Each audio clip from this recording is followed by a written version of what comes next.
सुधागड तालुक्यात समाजोपयोगी हटके उपक्रम आयुष्य व्यसनमुक्ती केंद्र पुणेचे अध्यक्ष अंकुशदादा आपटे हे मोठ्या प्रमाणात राबवत आहेत। त्यामुळे सर्व स्तरातून त्यांचे कौतुक केले जात असून त्यांनी आतापर्यंत स्वखर्चातून हजारो गोरगरीब गरजूंना मदत केली आहे आणि करत आहेत।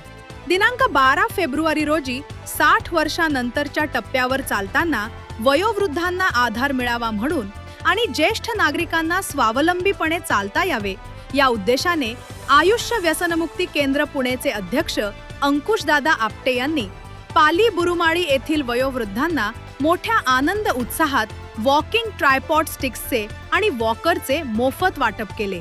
या कार्यक्रमास बुरुमाळी ग्रामस्थ, महिला व तरुण मंडळी मोठ्या संख्येने उपस्थित होते।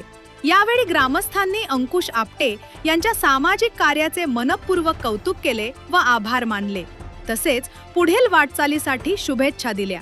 त्याचबरोबर यावेळी संपूर्ण बुरुमाळी ग्रामस्थांच्या वतीने अंकुश आपटे यांचा भव्य सत्कार करण्यात आला।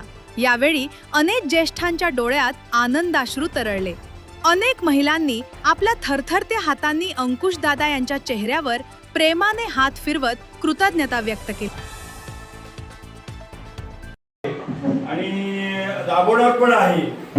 मी कुठल्या राजकीय किंवा अशा या हेतूने आलेलो नाहीये।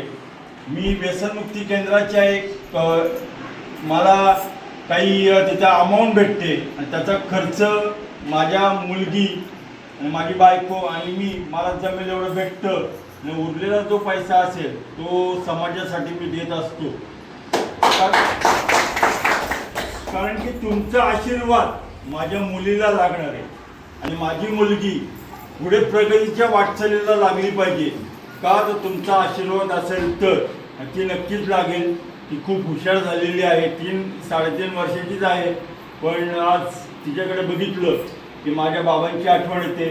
आज हे बाबा विश्व बघायला असते तर त्यांना कौतुक वाटलं असतं, कौतुकाची त्यांनी थाप टाकली असती, पण आज वडील माझ्या या जगात नाही आहेत। पण तुम्हीच माझे वडीलधारे आहात आणि तुमची मी कुठल्या ना कुठल्या रूपाने मी आज सेवा करत असतो। तर सगळ्यांसाठी धन्यवाद।